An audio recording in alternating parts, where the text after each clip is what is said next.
There, it's Leslie, and welcome to your core training companion. So, what I hear a lot of is that when I'm doing Pilates, whether it's mat Pilates or former Pilates, I'm always feeling my hip flexors. Well, that's because so many of the exercises are based on using your hip flexors and not really using your core as much as you could. So, with that being said, what I've done here today is I've just placed a Bosu on top of my reformer. Now, you could use the Bender ball as well, and I'll demonstrate that option. So what we want to think about doing is we're only on one spring here.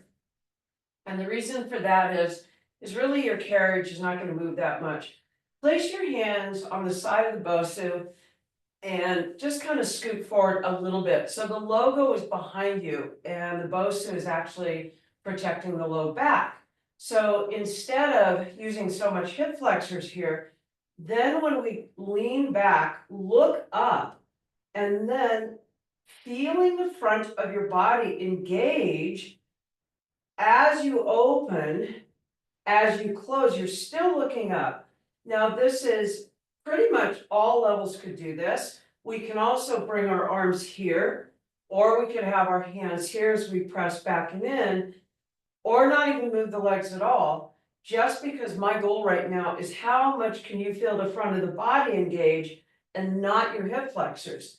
So to progress this would be to open and close the arms. Again, we're always looking up. Other option is to add rotation to this, which is huge. That's a good one.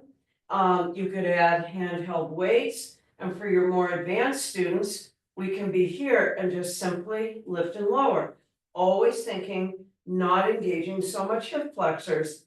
This way, your students feel the front of the body engage versus so much hip flexors, again, in classical Pilates. Now, once again, like I said, we can also use our ball behind our back, which I have seen done before. And of course, my passion, as you know, is to always use the ball the way it was meant to, and not in all these crazy different things that I see done.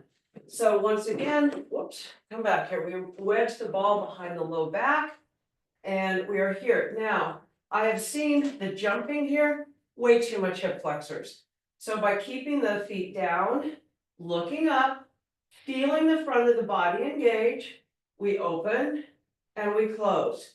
Again, keeping our feet down versus having our feet up, our goal is to, because there are no lower abs, and I hear that all the time, oh, let's work our lower abs. No, you're feeling your hip flexors get set on fire. So again, if I'm here working in this position, or I'm adding rotation, once again, I'm feeling my body engage in the front versus feeling so much of those hip flexors.